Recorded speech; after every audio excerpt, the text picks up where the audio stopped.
Bonjour à tous, j'espère que vous allez bien. Bon, alors aujourd'hui les amis, on a beaucoup de choses à voir ensemble. Mais pour commencer, on va voir qu'il y a des grosses infos, des grosses rumeurs qui sont tombées pendant la nuit. Ah oui, vous n'allez pas le croire. Mais avant de commencer, on peut directement liker la vidéo et là c'est parti, ça démarre. Ah mais moi c'est pour vous que je dis ça. Comme ça après vous avez plus rien à faire, juste profitez. Il y en a qui pensent que les likes c'est pour moi, mais non, pas du tout. C'est pour vous libérer l'esprit. Bon alors qu'est-ce qui s'est passé? Quelle est cette info succulente qui est tombée pendant la nuit? Eh bien, écoutez bien, messieurs, dames, Vincent Bolloré, c'est lui là, l'empereur en personne. T'as vu Star Wars? Palpatine, tout ça, il s'inspire de lui. Bon bref, lui et son empire, le groupe Canal, s'apprête à mettre fin à leur contrat avec Cyril Hanouna. Et là, certains d'entre vous doivent se dire, mais on le savait, qu'est-ce que tu nous racontes, média masqué, t'as des mois de retard là. Mais non, pas du tout. TPMP devait et va s'arrêter en février, mais personne n'avait parlé de mettre fin au contrat de Cyril Hanouna. C'est ça le truc, les amis. En mettant fin à son contrat, on le rend directement responsable de la fermeture de C8, voilà. Alors je ne sais pas si c'est Cyril qui a décidé ou Canal+, ou bien peut-être les deux d'un commun accord. Mais en tout cas, ce qui est sûr maintenant, les amis, c'est que tout est clair pour tout le monde. La responsabilité est sur les épaules de Cyril Hanouna. Bon, et alors les amis, l'histoire ne s'arrête pas là. Non, on arrive maintenant à la mauvaise nouvelle. Il se murmure aussi dans les couloirs, voilà, à qui s'étendre l'oreille, qu'apparemment Cyril aurait décidé de fonder sa propre chaîne, son propre canal de diffusion. Eh oui, pour mettre TPMP, voilà tout simplement, il s'est pas cassé la tête. Il est rentré dans la cour des grands, le Sissi. Il veut s'asseoir à la table de Bolloré maintenant.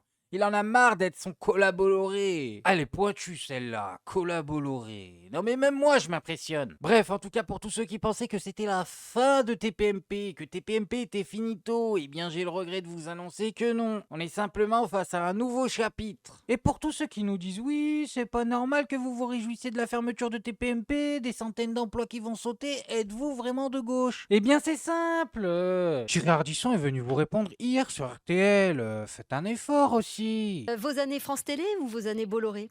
Ah non, les années France Télé, Bolloré, c'est une catastrophe, quoi. Je veux dire, j'ai travaillé 13 ans sur Canal, il arrive, il me fout dehors en une semaine, sans indemnité. Enfin là, j'ai gagné mon procès, heureusement, mais je veux dire, j'ai pas compris, quoi. Ça se fait pas, on traite pas les gens comme ça. En plus, il m'aurait prévenu un an avant, dans un an. Mais moi, il m'a prévenu 15 jours avant, donc on a été viré au mois de juin. Moi, c'est pas grave, mais il y avait 100 personnes qui étaient là et qui ont été au chômage, quoi. Je veux dire, donc, non, non, il s'est très, très mal comporté, très, très mal. Il ira, lui qui tient beaucoup à aller au paradis, je crois qu'il ira en enfer. Ah ça je sais pas Thierry, c'est pas moi qui l'ai dit. En tout cas qu'ils se mettent tous au chômage. Thierry Ardisson on a été sans pitié avec lui, en moins de 15 jours on les a tous mis au chômage. Un claquement de doigts, on lui a fait une Thanos. Et TPMP on leur laisse presque un an et soi-disant ils vont pas rebondir. Mais allez, qu'est-ce que vous me racontez là? On est censé chouiner? Bah ça sera sans moi les gars, désolé. Bon, alors puisqu'on est en train de parler de journalisme, on va rester un peu dans le thème et on va parler de Valérie Damido. Vous vous rappelez d'elle les amis? Oh, qu'est-ce qu'elle était bien. Non mais sérieusement, moi je l'aimais bien, mais pourquoi on la voit plus à la télé? C'est bizarre ça. Maintenant on va se regarder un extrait les amis qui va peut-être nous donner le début d'une explication. Trouve on sent quand même qu'il y a une partie des médias qui dit vraiment qu'est dans une ligne éditoriale toujours la même. Je trouve ça triste de vouloir absolument orienter les gens pour des idées qui sont pas progressistes, qui sont contre les femmes, etc. C'est de moins en moins courant d'avoir des médias libres, à part effectivement des médias comme Politis, comme Les Jours, comme Street Press, comme Mediapart, qui sont plus des médias indépendants. On est quand même dans une période où on peut s'informer en 2 secondes. Tu vas sur n'importe quelle plateforme, alors je parle de Twitter, mais ça peut être n'importe quoi. Tu peux accéder à l'information dans ton record, mais tu es obligé, si tu veux vraiment t'informer, d'aller débunker tout le temps les infos qui sortent. Ah oui d'accord, elle a dit 4 phrases, je comprends pourquoi on la voit plus à la télé. Ah ben elle n'est tout simplement pas compatible avec l'état d'esprit des journalistes actuels. T'imagines? Tu la mets sur un plateau, elle fait tâche. Attends, on a déjà Karim Zeribi qui fait tâche sur CNews.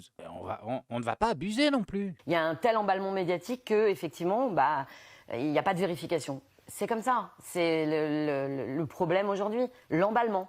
On ne vérifie pas les sources, on ne vérifie pas le truc. Alors il y a heureusement des gens qui le font, parce que sinon on serait vraiment là, on serait dans une merde noire. Mais ouais, c'est une fois de plus la preuve qu'il faut se poser et pas vouloir forcément sortir l'info avant tous les collègues.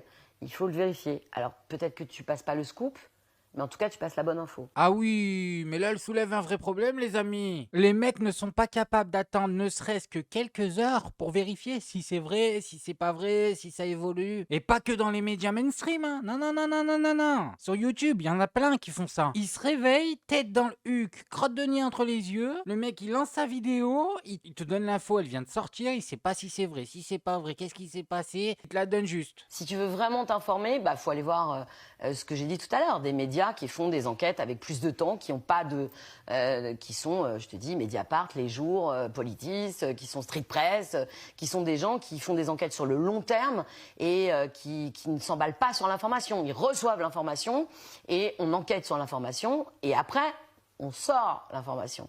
Même si Moi, je vous le dis, je fais ça, les gars, hein. Bon, dans la limite du raisonnable, parce que j'ai qu'un jour pour vous sortir l'information. Mais je vais tout le temps la vérifier. Et après, la technique, c'est aussi de savoir identifier les sources fiables des sources biaisées. Que je vous le dis, même à gauche, il y a des sources, elles sont totalement biaisées. Ah, mais c'est pas de leur faute. Les gars aiment l'argent. Après, c'est humain. Mais bon, faut toujours prendre l'information avec des pincettes, même si celle-ci va dans votre sens. Ça, c'est la base. j'ai la chance de pouvoir prendre du temps pour regarder les trucs, je m'informe beaucoup par les médias indépendants. Ça, c'est une certitude. Ah mais en 2024, il n'y a même plus le choix. Celui qui ne fait pas ça, il ne s'informe pas, il se désinforme. Voilà, tout simplement. Si tu regardes que la télé, t'es foutu. Bon, en tout cas, Valérie, force à toi. T'auras jamais gratté ta place au soleil, mais au moins t'auras gardé ta dignité. Bon, maintenant les amis, on va passer au cas Charles Consigny. Et je vous le dis directement, cette personne est mi-figue, mi-raisin. Ah, personne ne comprend quel est son bord politique. Est-il à droite? Est-il à gauche? C'est la surprise, les amis. Vous êtes inclassable, justement. Officiellement de droite, mais parfois quand même un peu à gauche.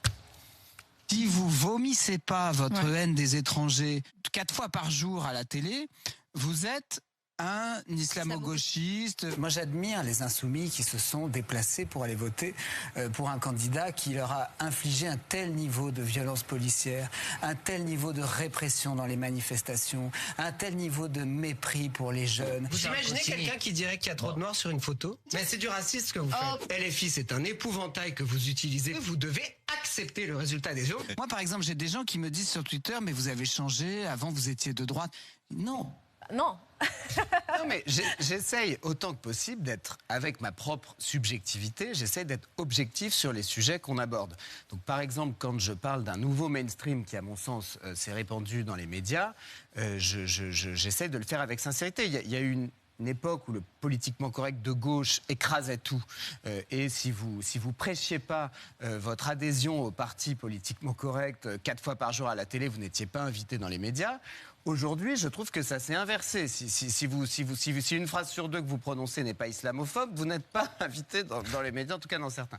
Donc ça, je le dis comme je le pense, de même que quand je constate qu'on a parfois en France des problèmes de violence policière, par exemple. Ça m'a valu beaucoup de commentaires interloqués de la droite. Mais moi, comme avocat pénaliste et même comme citoyen, comme quelqu'un qui regarde les réseaux sociaux, je vois bien que parfois il y a un problème. Donc je ne vois pas pourquoi je ne le dénoncerai pas. De même, c'est vrai que je trouvais, même si j'aime beaucoup Barnier, peut-être qu'on va y venir, mais je trouvais qu'il y avait une solution simple pour Emmanuel Macron après les législatives, c'était de laisser la formation politique arriver en tête, essayer de faire quelque chose, et donc effectivement de nommer Lucie Castet et le nouveau Front Populaire, même si c'est pas du tout ma couleur politique, bah, je l'ai dit comme je le pensais, je suis pas dans des calculs, ça peut me jouer des tours parfois, mais j'essaye de rester objectif depuis ma propre subjectivité. Ah mais en fait, le gars est juste honnête avec lui-même. Ah bah bravo à lui. Il se fait critiquer à droite, mais c'est peut-être le seul mec de droite avec De Villepin qui sont restés droits dans leurs bottes, qui ne nie pas la réalité. Non, moi j'aime bien. Franchement, si le RN avait gagné les législatifs, à gauche on n'aurait pas nié la réalité, hein. On vous aurait laissé. Hein. Bah oui, on aurait peut-être fait des manifs, des machins comme ça, mais à la fin, on aurait laissé le Premier ministre du RN. En tout cas, on n'aurait pas dit « vous n'avez pas gagné » jusqu'à convaincre des personnes de gauche. Moi j'ai entendu des personnes de gauche dire « mais oui, c'est vrai, on n'a pas vraiment gagné ». comment ça, on n'a pas gagné? Mais bien sûr qu'on a gagné. Ça veut dire quoi ça? On est les premiers, on gagne. Faut pas rajouter des règles à la partie après que la partie soit déroulée. Alors ok, on n'a pas eu la majorité absolue, mais je le dis et je le répète, ce concept de majorité absolue n'est pas un concept démocratique. Bon, maintenant on va passer à un sujet un peu plus grave les amis, on va parler des méthodes d'IS. Ah je sais pas si ça va passer, mais ça il faut que je vous le montre. Pendant que nous on se réveille tous les matins, cornflakes, pain au chocolat, petit bol de café, regardez comment ça se passe. Avant le 7 octobre, 13% de l'eau de ce territoire palestinien arrivait d'Israël par les canaux de Mekorot. Le 9 octobre dernier, le siège est lancé. L'un des premiers actes de guerre est de fermer ces canaux. Nous imposons un siège complet à Gaza. Il n'y a plus d'eau, plus d'électricité, plus de nourriture, ni de fioul. Tout est fermé. Tout repose donc sur les installations gazaouis. Nous avons recensé sur cette carte 558 pompes d'eau usée, usines de dessalement, puits, réservoirs à Gaza avant la guerre. Nous les avons passées au crible. Selon notre décompte, 386, soit 69%, ne sont plus opérationnels, endommagés ou même totalement détruits. Du ciel, certains étaient facilement identifiables. Ici, Water Plant, usine d'eau, inscrit sur le toit de ce bâtiment. Le 16 novembre, les satellites montrent un épais nuage noir qui s'en échappe. Ah mais attendez, il y en a peut-être parmi vous qui sont en train de se demander, mais ils ont le droit de faire ça? Je vous rassure tout de suite, non, c'est totalement interdit. Mais tout le monde s'en bat les steaks, on nous raconte que les gars ne font pas exprès. Ah ben merde alors, je l'ai touché sans faire exprès, dommage collatéral, ah tant pis. Parce que ça, ils peuvent pas l'assumer les amis, ils ne peuvent pas l'assumer publiquement, c'est trop. Et dire quoi? Tous les coups sont permis en fait, c'est trop, c'est trop. Résultat, le lendemain, un cratère de bombe a fait disparaître les mots. Sur les dizaines d'images aériennes que nous avons analysées, il est souvent difficile de savoir si ces infrastructures ont été intentionnellement visées par l'armée israélienne ou si ce sont des dommages collatéraux des combats avec le Hamas. Mais allez, ils sont tous en train de tomber comme des petits pains, quels dommages collatéraux. Arrêtez, faut pas non plus nous prendre pour des idiots en fait. Mais parfois, il n'y a aucun doute. Voici le plus grand réservoir de Rafah, Tala Sultan, ou plutôt ce qu'il en reste. Il permettait d'alimenter en eau toute cette zone, 50 000 habitants et de nombreux déplacés. Nous avons retrouvé cette vidéo postée le 27 juillet. On y voit des soldats israéliens placer des explosifs sur les installations hydrauliques. Me voilà, en flagrant délit. C'est quoi ça? Ah, mais après, ça vient nous raconter des chansons alors que ça a des preuves de flagrant délit. Oh, vous imaginez même pas ce que c'est couper l'eau. Couper l'eau, c'est hardcore. C'est 3 jours. Tic-tac. Allez, c'est parti. On coupe. 3 jours, tic-tac. Bon, maintenant les amis, on va passer à une info un peu moins grave, mais quand même un peu chiante. Vous allez voir, ce professeur nous propose une expérience de pensée plutôt exceptionnelle. Il nous propose de comprendre comment notre pays ne peut que s'endetter, puisqu'il tient sur un système qui prend beaucoup plus d'argent que ce qui n'est disponible sur la table. Et pour ceux qui vont pouvoir suivre, parce que je vous avoue que c'est un peu pointu, vous allez voir qu'il démontre tout ça avec simplement le prix d'une baguette de pain. Essayez d'imaginer l'impôt dans un morceau de pain. Vous ne pouvez même pas le chiffrer. Le chiffre, vous ne pouvez pas le dire. Puisque le blé a été acheté, a été taxé. Vous vous rendez compte? Le paysan, il a été acheté du blé pour ensemencer son champ, ça a été taxé. Le champ a été taxé. L'essence, le camion qui a livré le blé a été taxé. L'essence a été taxée. Le chauffeur qui est dans le camion, le fait qu'il conduise le camion, il est taxé pour conduire le camion. Le fait d'avoir le permis de conduire est taxé. Le fait d'être assuré est taxé.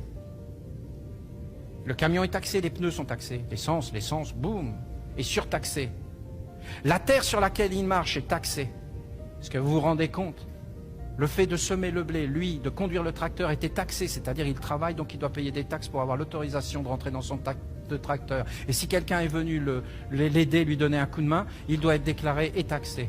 Voilà, alors je ne sais pas si vous avez compris, mais ce que ce professeur d'économie vient de démontrer est fou. Ça veut dire qu'en fait, que pour que nous, on puisse produire une baguette de pain, l'État s'est fait des milliers d'euros en chemin. Et c'est vrai, il a raison quand on y pense, il taxe à tous les étages. Tu te rends compte? Toi, en tant que boulanger, t'as gratté quoi, 30, 40 centimes sur ta baguette? Tu l'as vendu à 1 euro et quelques? Eh ben, l'État a pris des milliers d'euros sur le chemin. Et le plus beau, c'est quoi? C'est qu'il reprend après sur la baguette. Il reprend. Eh oui, coucou, c'est moi la TVA. Quitte à prendre à tous les étages. On prend vraiment à tous les étages. Mais après, on va nous raconter qu'il n'y a pas de sous dans la caisse. C'est ça le pire, les amis. Arrêtez. Vous prenez des sous à tous les étages.